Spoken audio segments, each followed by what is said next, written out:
I did something pretty stupid last night. I took what was left of our bankroll and decided it'd be a great idea to do some fun stuff. Let's get right into the session. Don't want to spoil it for you guys. Do I win? Do I lose? You'll quickly find out. Just wanted to quickly let you guys know that tonight we're going to be playing on the Hustler Casino Live.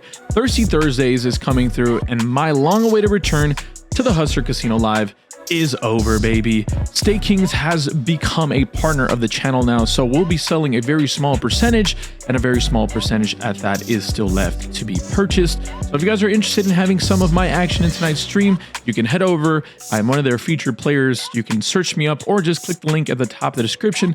Buy as much or as little as you want, or buy none at all. There is no pressure in the world from me. You can always support by just going to the Hustler Casino live stream tonight and letting everyone know that you're there to watch Close to Broke. All that to be said, let's get back into the video, baby. Yes, sir. To be quite honest, today it started off like any other day of the Bankroll Challenge. Hopping into a 5-5 game, looking to run up some magic and looking to finally inch closer to that ever so elusive $10,000 mark. Today, things end up different quickly. In the very first hand, we pick up pocket Kirans, pocket kings. I flick it up to 30 bucks. One player makes a call, and the flop ends up giving me a pretty easy one. I throw small bets, looking to keep my opponent's entire range, air quotes, in the mix. All that to be said, our opponent calls, and the turn card comes a 9. I'm now actually praying that he does have pocket 9s as he improves to a boat himself. I check it over to my opponent, and luckily for me, he bets 30. Our opponent's going to bet the same size that we raised pre-flop. It's probably weakness. I don't think about everything correctly. I decide to raise to 90. I don't really love my raise all that much. This bet sizing for my opponent just exudes weakness. To be fair, I don't have any history playing with him, so this would make a little more sense if I played with my opponent and I know that he gets really super sticky, but in all likelihood, it's just hard to get this much value from a hand that I have such locked up. So praying he has a 7, and it seems like he might because he makes the call. The river card comes out, another 7. Holy shit. Initially, I'm not gonna lie, I was like, holy crap, dude, this guy's got quads. I run so bad. I started crying for myself, and I was like, let me snap out of it. What am I talking about, bro? I got the super boat. If my opponent, pray to God, he has like the last king remaining in the deck, we get all the money. I just go all in for 350 bucks. My opponent thinks about it for a long time, but he calls. Let's go. A huge double up almost immediately into the session. Pocket Kirans have never failed me. The one thing almost every poker player loves is catching a nice double up early in the session to allow you to breeze on and hopefully play with some extra money in your pocket. I raised to $20 after I looked down at the old pocket 9s. Both of our opponents from the blind decide to make the call, going to this flop that once again we end up with an overpair. Easy spot for us to continue to bet, but that is irrelevant when our opponent from the small blind decides to throw out the old donk lead for 35. I think raising for me is a valuable option that I think I should have considered. I'd already double up on the first hand, don't need to build too many pots with, you know, not the nuts, I feel like, so I just make the call. The turn card comes out the 8 of clubs, and now the opponent decides to bet or to continue to play in flow. He checks it over to me, and I have an easy spot to go for value. I make it $50, don't want to go too big. I think this is one of the better sizings we can have here, and luckily for us, our opponent calls. The river card comes out the 10 of hearts, and now once again, my opponent checks it over to me. I do end up checking it back. I show my hand, and as we noticed, it's probably going to be good, which it is. Our opponent flashes a 3. Unlikely would have been called on the river, to be fair, but, you know, maybe I missed out on some opportunity. Who knows? From the moment I walked into the Commerce Casino, I saw this game out of the corner of my eye. 5-10. I've never seen so many recreationals playing at the same table, and it's full of action. They're laughing, they're having fun, they're drinking. This is exactly the environment that you want to be around when you're looking to get the action going. I made the decision when I first got in that I'd put in a table change request, and even if I had to short buy in the game, I would have to get over here. Luckily, I got the table change and I got the double up. I won't be needing to short buy, so I'm still taking a shot, but I think it's one that you have to take sometimes when the situation allows it. And on top of all of that, it really does look like the poker gods are smiling down on me. We pick up pocket ladies in the very first hand of note here. I make it 35 and we get 2 calls. The flop comes 7-9-9 with 2 diamonds, flush draws, straight draws, you name it. Every single damn thing is out there. I decide to check it to play a little deceptive and allow my opponent, who's definitely shown the propensity to get crazy, to bet. He makes it 35, and I decide to spring the trap now. I make it 150 to go, looking to get value from our the marginal hands, as well as value from those draws. Our opponent wastes no time before calling. The turn card comes out the king of clubs, doesn't change too much, but some flush draws now improve to pairs. I bet 200, and my opponent decides to raise to 450. I hate it, I don't love it, I hate that I bet in the first place, but now I got my hand caught in the cookie jar and I might as well go for gusto. I make the call. The river card comes out the 3 of diamonds. Now, bringing in that front door flush, nothing about this hand is going my way. When I check it over to my opponent, he quickly decides to go all in for 335. I think at this point we have a pretty easy fold. There's nothing here going for us. We have an easy way to get out of it. We have a chance to get out of dodge, and we find a way to lose a maximum. I make the call. Our opponent slow rolls us by showing us the ace first and announcing ace high, and then flipping over a 9. GG's to you, sir. You win all my money. So after that queen's hand, I was pretty deflated. I'm trying to do my best to honor this bankroll challenge and do it the right way. I saw an opportunity. The game looked unbelievably good and juicy.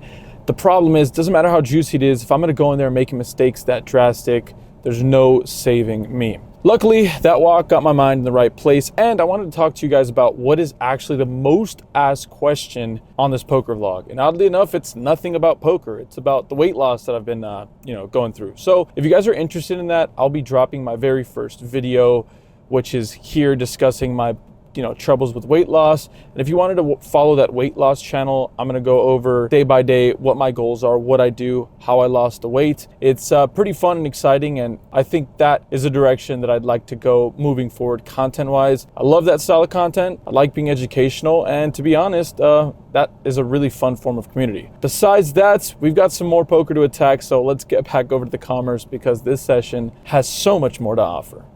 After taking a walk and getting what was most of my head together, I luckily am able to string along a couple of small wins. A couple of 3-bet C-bets that get through, a couple of small pots nonetheless, but it brings me to a stack of somewhere around 1,000 after losing 800 in the first hand, taking me down to 700. That's when this next hand comes up. I'm in middle position, and I make it $35 to go with an ace-4 suited hand.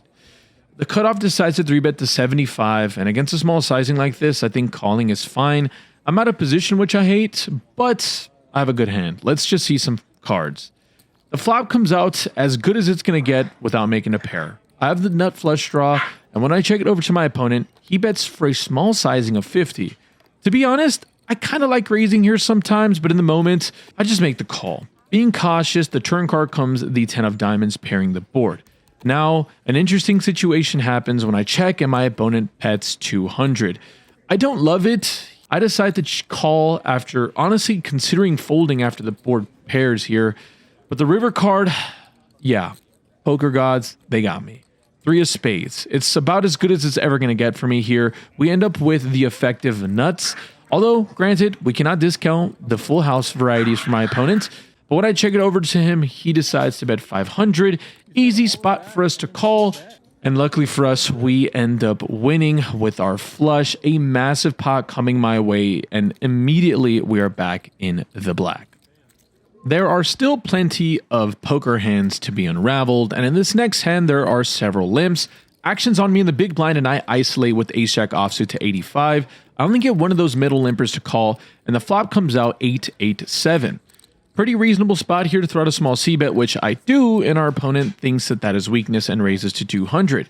This is the same opponent that's been going pretty crazy to this point, so I don't think I have any other decision besides call here, as dumb as it sounds. 1, we're both playing pretty deep, and 2, he's full of it, for lack of better term. Turn card's the 10 of hearts, bringing that backdoor flush draw, and now at least giving me a gutter ball to a straight, and luckily for me, it ends up checking through. So we get to realize our equity, and realize our equity we do. We drill the gutter ball, comes in the 9 of spades. Easy spot for us to bet for value. Now the question is how much? I land on 350. I can't even get the bet out fast enough, and our opponent snappity snippity calls. We show our hand, announce a straight, and he laughs it off and flashes a 10. It feels good to run good, I'm not gonna lie. Unfortunately, our last table, which was one of the best games I'd ever been in publicly in a long time, had unfortunately broken, so we have been fed and placed in a new table. Luckily for us, just like in the last table, we pick up a really great hand. I throw out the old blind raise here at the Commerce Casino to 20 bucks, action folds to the small blind who limps, and I have no option to look down at pocket queens.